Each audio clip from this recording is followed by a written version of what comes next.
আহারে মূর্তি, আহারে মোল্লা, আহারে মাথামোটা সব হতভাগার দল।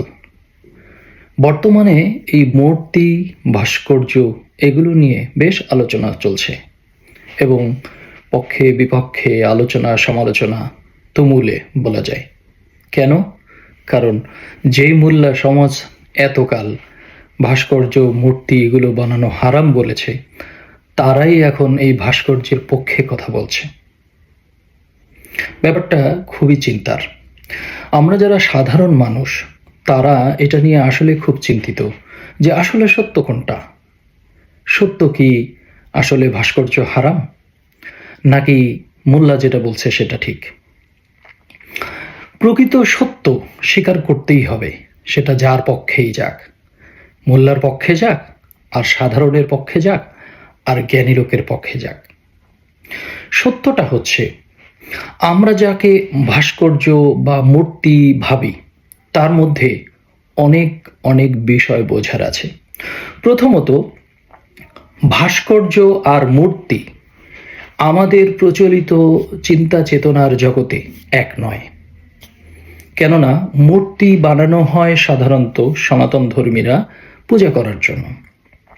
যদিও তার মধ্যে আবার এক শ্রেণী আছে যে পূজা তো তারা মূর্তিকে করে না, মূর্তি একটা অবয়ব, একটা কাঠামো, একটা সত্তার আকৃতি, মূলত পূজা করে স্রষ্টার। আবার আর একটা শ্রেণী আছে, তারা কিছু বোঝে না, এইটাই মূর্তিকেই তারা বাস্তব মনে করে তার কাছেই সব কিছু চায়। তো এইখানে দ্বিমত আছে।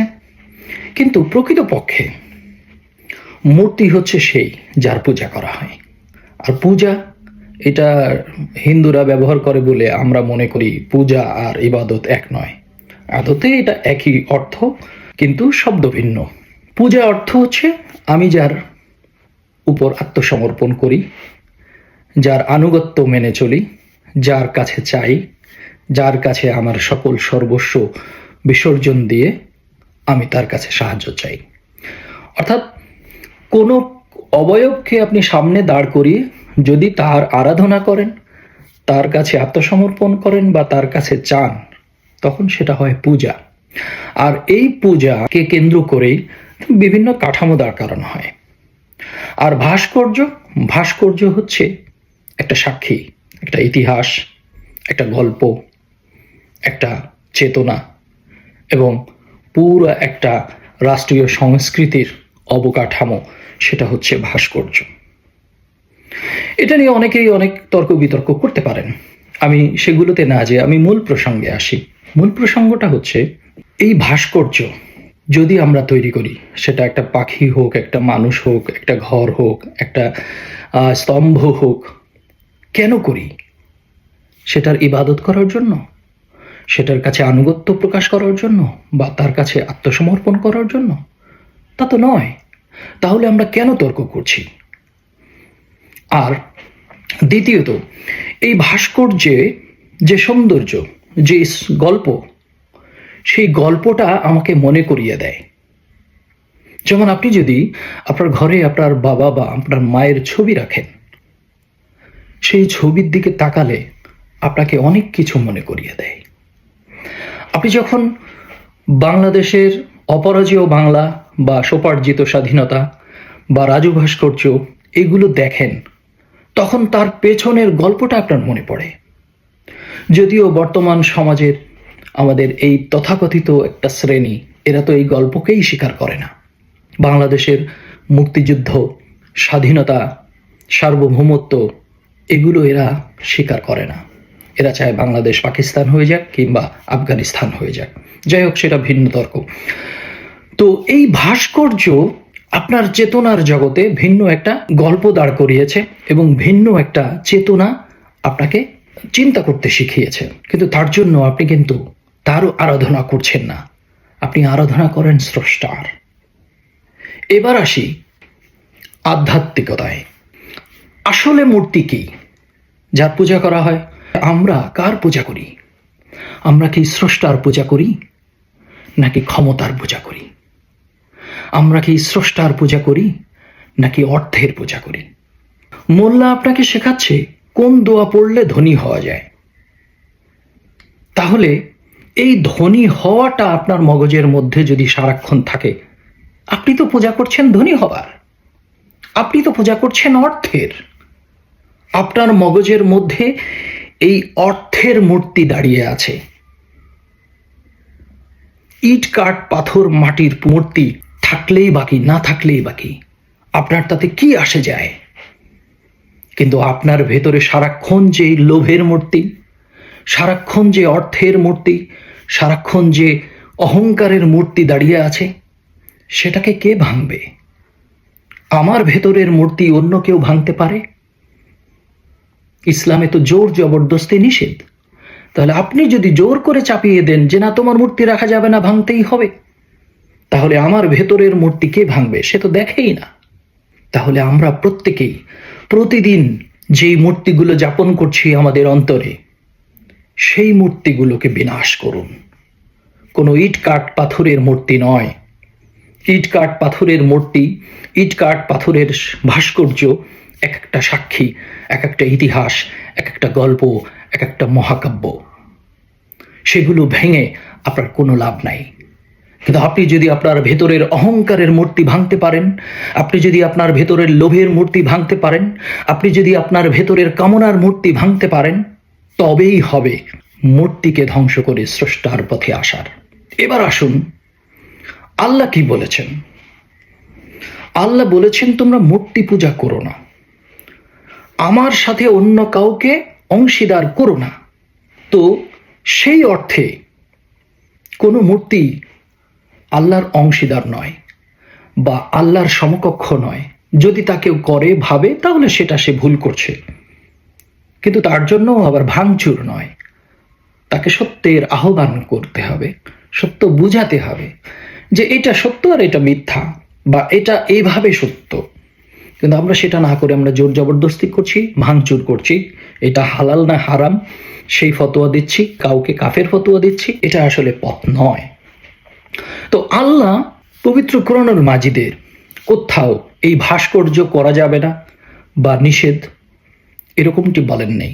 হ্যাঁ, মূর্তি পূজা করতে নিষেধ করেছে। তো আমরা যা কিছু করছি সকাল থেকে সন্ধ্যা অবধি, সবই তো আমরা পূজা করছি, স্রষ্টার নয়। ক্ষমতার, অর্থের, লোভের, হিংসার, অহংকারের, সৌন্দর্যের এবং জ্ঞানের। তো সেই জায়গা থেকে আমরা যদি ফিরে আসি, তাহলে প্রত্যেকের অন্তরের মধ্যে মূর্তি আছে। আর ভাস্কর্য ভাঙার কথা তো প্রশ্নই আসে না।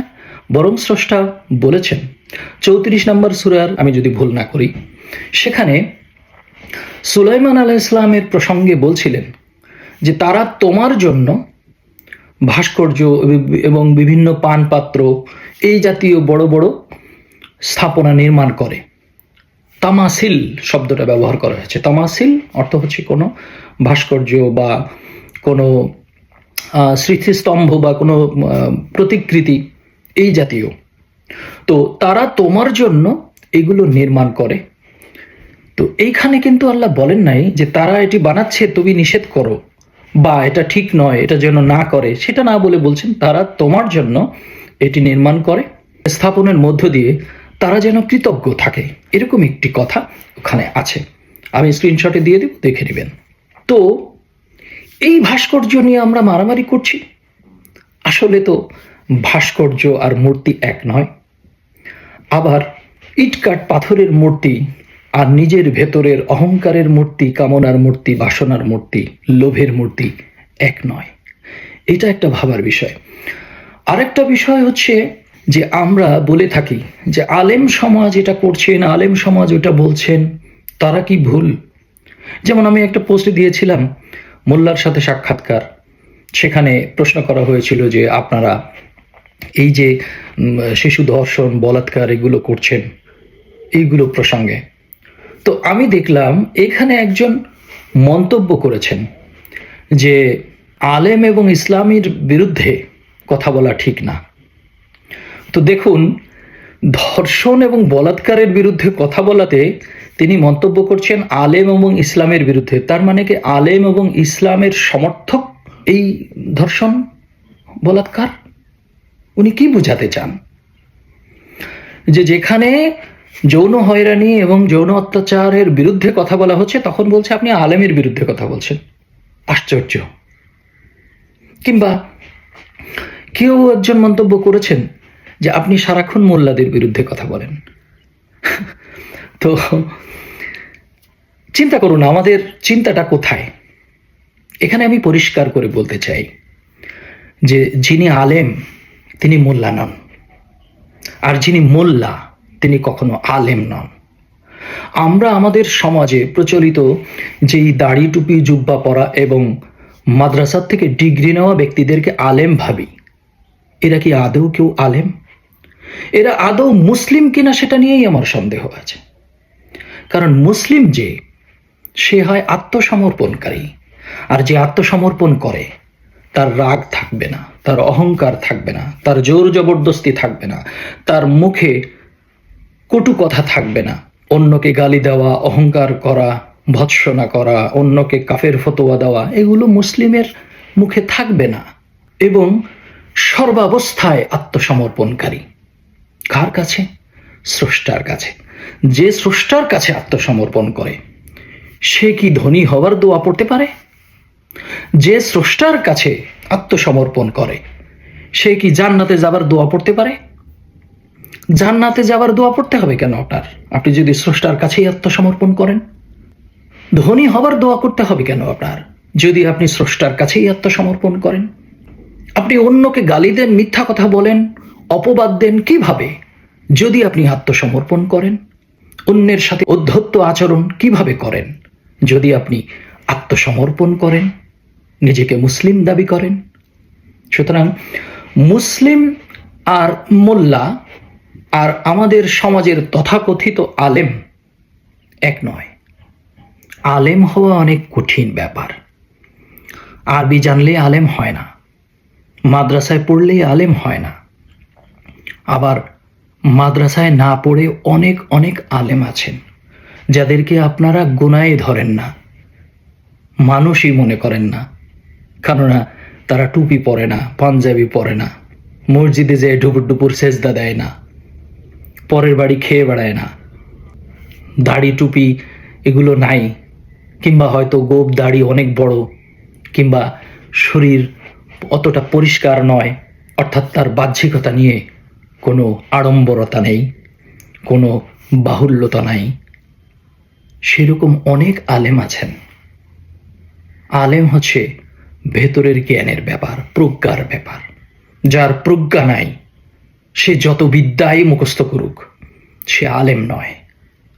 আর যার প্রজ্ঞা আছে সে জীবনে একদিনও স্কুল কলেজে না গেলেও কোনো সমস্যা নাই। তাই আলেমকে সেটা চিনুন, আর মোল্লাকে সেটা চিনুন। মোল্লা হতে দাড়ি টুপি জুব্বা লাগে না, অন্তরে কি ধারণ করছেন সেটাই নির্ধারণ করে আপনি মোল্লা কি মোল্লা না। যাই হোক, এই মূর্তি এবং ভাস্কর্যের বিষয়টা, এটা নিয়ে তর্কের বিষয় না। কেননা এক হচ্ছে আল্লাহ এটা নিষেধ করেন নাই, দুই হচ্ছে এই ভাস্কর্যের কেউ পূজা করে না, কেউ এর উপর আত্মসমর্পণ করে না, তিন হচ্ছে কে কি করলো কে কি না করলো এটা নিয়ে আপনার কোনো কিছু যায় আসে না। ইসলাম আপনার দায়িত্ব না ঠেকায় রাখার, আপনার দায়িত্ব আপনার ইসলামকে ঠেকায় রাখার, অন্যেরটা নয়। অর্থাৎ প্রত্যেকটা মানুষ তার নিজেকে মুসলিম বানাতে হবে এবং নিজের ভেতরের সকল মূর্তি ভেঙে একমাত্র স্রষ্টার আরাধনা করতে হবে। স্রষ্টাকে যখন আল্লাহ আকবর বলি তার মানে আল্লাহই বড়। কিন্তু আমরা তো দেখি আমাদের কাছে স্বার্থ বড়। আপনি সত্যের পক্ষে থাকলে আপনার জমির অংশ ছেড়ে দিতে হয়, আপনি তো তখন সত্যের পক্ষে থাকেন না। আপনি সত্য স্বীকার করলে আপনার সন্তান দোষী হয়, কই তখন তো আপনি সত্য স্বীকার করেন না। আপনি সত্য স্বীকার করলে পণ্যে ভেজাল মেশাতে পারেন না, কই সেটা তো আপনি করছেন না। আপনি সত্য স্বীকার করলে ঘুষ খাওয়া যাবে না, কই আপনি তো সেটা বন্ধ করছেন না। তাই সত্যকে স্বীকার করলে তখন হয় আল্লাহ আকবর। আর যদি আমি মুখে বলি কিন্তু আমি সারাক্ষণ আমার অর্থ বড়, আমার সম্পদ বড়, আমার অহংকার বড়, আমার ক্ষমতা বড়, আমার স্বার্থ বড়, তখন এটা মুখের বলি মাত্র। তাই অন্তরের দিকে তাকান, দেখুন সেখানে কত লক্ষ লক্ষ মূর্তি বসে আছে। প্রত্যেকের নিজের ভেতরে তাকিয়ে নিজের মূর্তিগুলো ভাঙুন। জগতের কোনো ইটকাট পাথরের মূর্তি, অবয়ব বা ভাস্কর্য বা কোনো স্থাপনা, এটা ভেঙে আপনার লাভ নাই। গড়লেও হয়তো অনেকের কাছে মনে হবে এর কোনো অর্থ নাই, কিন্তু অর্থ আছে। সারা বিশ্বে যত ভাস্কর্য আমরা দেখি, প্রত্যেকটা ভাস্কর্যের পিছনে গল্প আছে। সেই গল্পগুলো আমাদেরকে স্মরণ করিয়ে দেয় অতীতের কথা, ইতিহাসের কথা। ইতিহাস খুবই গুরুত্বপূর্ণ। সমগ্র কোরআন জুড়ে প্রায় 90% হচ্ছে ইতিহাস।